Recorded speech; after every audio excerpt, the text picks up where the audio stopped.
Next morning, Edward looked unhappy. Gordon came clanking past, hissing rudely. "Bless me," said Sir Topham Hatt. "What a noise!" "They all hiss me, sir," answered Edward.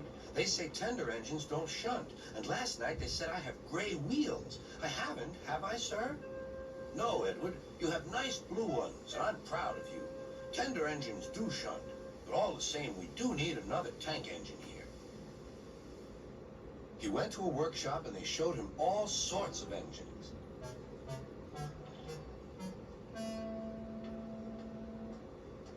At last he saw a smart little green engine with 4 wheels. "That's the one," he thought. "If I choose you, will you work hard?" "Oh, sir. Yes, sir."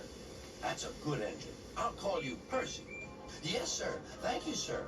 And Sir Topham Hatt brought Percy back to the yard. "Edward," he called, "here's Percy. Will you show him everything?" Percy soon learned what he had to do, and they had a happy afternoon.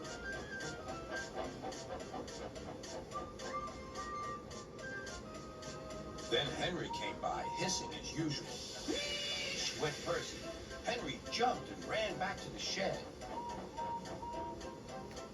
"How beautifully you wheeshed him," laughed Edward. "I can't wheesh like that." "Oh," said Percy, "that's nothing. You should hear them in the workshop. You have to wheesh loudly to make yourself heard."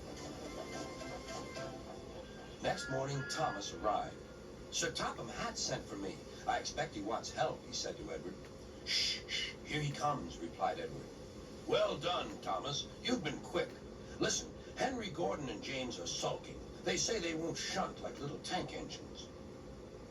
So I have shut them up, and I want you both to run the line for a while." "Little tank engines indeed," snorted Thomas. "We'll show them. And Percy will help too." "Oh, sir. Yes, sir. Please, sir," answered Percy. Edward and Thomas worked the main line, greeting each other as they passed by. Percy puffed along the branch line. Thomas was anxious about Annie and Clarabelle, but both driver and conductor promised to take care of them. There were fewer trains, but the passengers didn't mind. They knew the 3 other engines were having a lesson. Gordon, James, and Henry were cold, lonely, and miserable.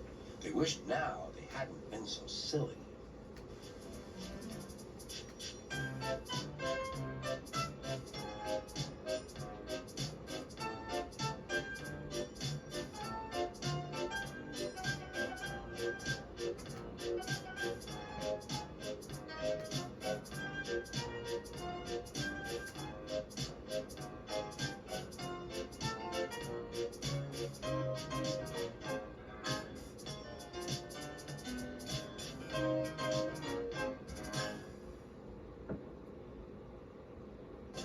Donald and Douglas are twins and had arrived from Scotland to help Sir Topham Hatt, but only one engine had been expected.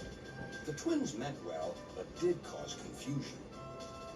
Sir Topham Hatt had given them numbers, Donald 9 and Douglas 10, but he was still planning to send one engine home.